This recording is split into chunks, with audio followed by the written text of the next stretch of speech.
All right, music fans, welcome back. Harmless Dave here on the Harmless Dave channel, talking about real music and doing it in real time for a few real people out here, just like you and just like me. All right, so this episode is being brought to you by this headline. Neil Young cancels plans for free concert in Ukraine. Free concert in Ukraine. Does Neil Young do free concerts here in the United States ever? Just curious. Does he do them up in his home country of Canada? Technically, I believe Neil Young originally from Canada. Does he do concerts for free in Canada? Don't think so. So why? Why is he not planning to do a concert in Ukraine? Well, early in March, Neil Young announced that he and his band, the Chrome Hearts, were in talks to open their Love Earth tour. We love the Earth so much that we're promoting violence throughout the Earth. Anyway, he was supposed to open their Love Earth tour with a free concert in Ukraine, although he didn't announce a date or an exact location for the show. Now he says the show is canceled due to safety concerns. All right, let me give you a translation here.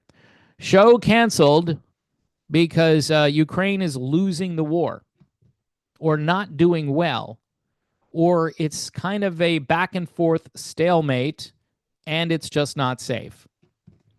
He says here, we had a good venue and we were close to a shelter.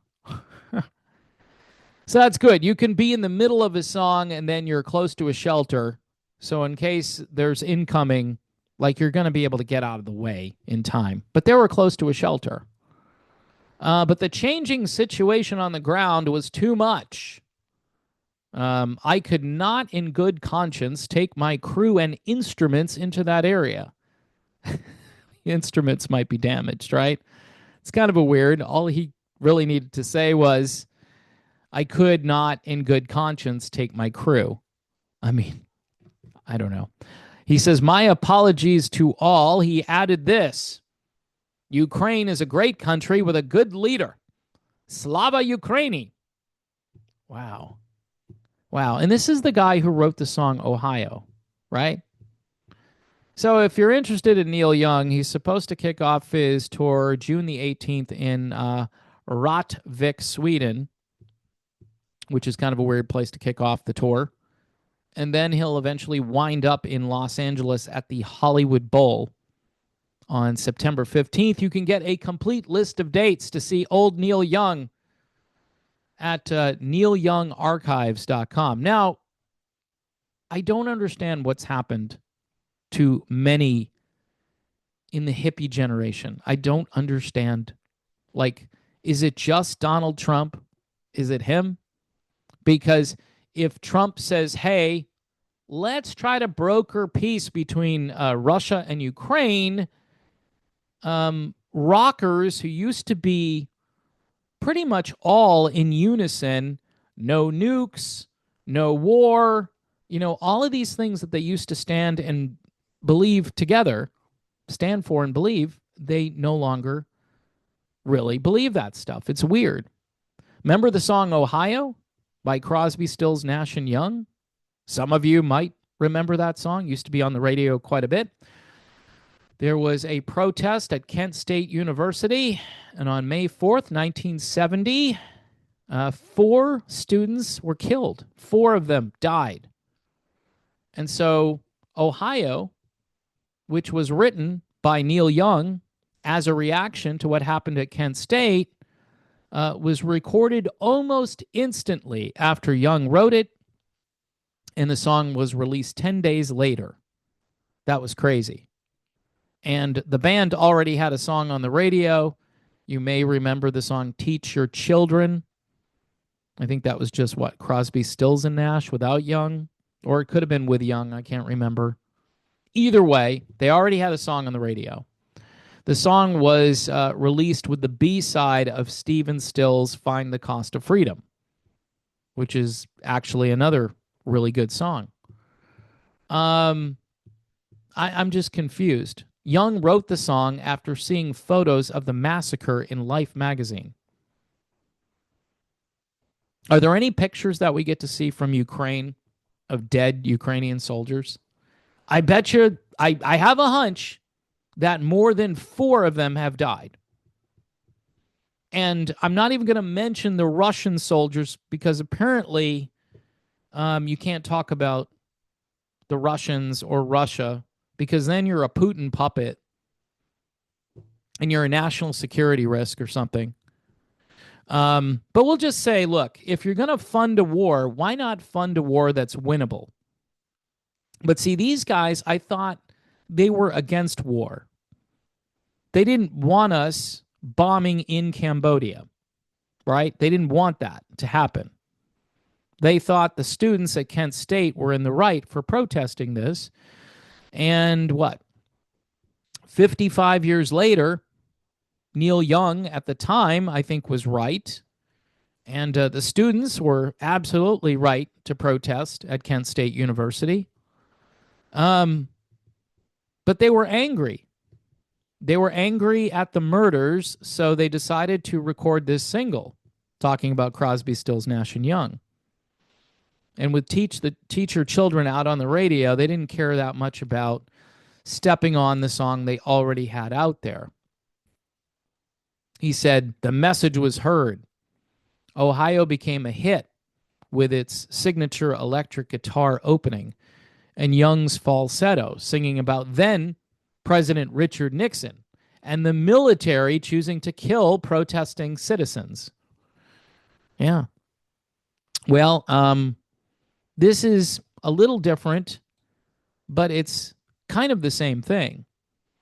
Now, they claim, at least nowadays, that Ohio is more applicable to all of the quote-unquote gun violence around the country. And that's how this song has evolved. Meanwhile, though, it's okay for full-scale wars to rage on with no end in sight. And it's okay for us to take money out of the pockets of working people here in America and send that money to a country that has no plan to win the war. And if we're the proxy, in other words, if we're pulling the strings for Ukraine, or at least we were pulling the strings, we weren't doing a very good job. And so the goal is just to enrich military contractors, arms manufacturers. You know, in the old days, I kind of think that Crosby, Stills, Nash, and Young weren't all that fond of the military-industrial complex, but it appears that it depends on the situation, depends on who's dying. Now, they should have been outraged about the 4 students at Kent University, but they should be equally outraged that thousands of people from both sides are dying, and we're sending our money there to keep this going. Age has not brought wisdom to Neil Young and Graham Nash, or Stephen Stills for that matter. Age has caused a memory loss, or a momentary lapse of reason, or a permanent lapse of reason. I don't know. But it's weird how we can take a song like Ohio, and then we can overlay that song to what's happening at the schools where there are these shootings. That's okay. We can take that and change the meaning of it. Whereas clearly, Ohio was an anti-military, anti-war protest song. What's truly stunning is that these people don't see the hypocrisy here. They don't see it. Like, they're blinded to it. And I don't know. Maybe it's because of Donald Trump. You know, if Donald Trump cured cancer, they would say, I don't want the cure because it came from Trump. Trump is trying to negotiate a peace agreement between Russia and Ukraine. And you can hear a lot of crickets out there. Really? You can't have peace? You can't negotiate with Putin? That's horrible. Why would he even talk to Putin? Because he wants people not to die anymore? in a war? That's an easy one. It takes courage to talk to people who are difficult to talk with. It takes courage and strength to negotiate with people. I mean, Reagan and Gorbachev, a lot of people said, oh, you can't talk to him. Well, good things happened, or maybe they didn't, right? Maybe we should just have the old USSR, because that would be better than the current version of Russia, according to pretty much everybody in the media. I don't understand this for the life of me, how they can have little flags on their lapels and in their little profile pictures. They can have the emojis and so forth, the Ukrainian stuff. I'm not saying they should put Russian flags up. Don't put any flag up. Just stop the war. That would be the most CSNY thing you could do in the year 2025. Stop the war. Anti-war protests. Remember those? Actual anti-war protests? Yeah. I don't know what happened to that generation. I have no idea. But they've lost the plot. And canceling this concert, though, is basically saying, yeah, it's not safe over there. Apparently, Russia is either winning or causing so much mayhem that you just can't go over there and play a free concert. And I'm not even sure what the purpose of that would have been, other than as, hey, we support Ukraine, so we're going to go play a concert. I don't know, folks. It would be much better if soldiers weren't dying by the hundreds and thousands. That would be the best outcome here. But Neil Young doesn't see that. He says, go Ukraine. How do you say this? Slava Ukraini. That's what he said. Slava Ukraini. So that's where we leave this. Anyway, folks, my name is Dave, and just a little bit of food for thought. If you want to support this channel, Patreon, YouTube, Buy Me a Coffee, PJ Rock Super Chats, I'll be back soon.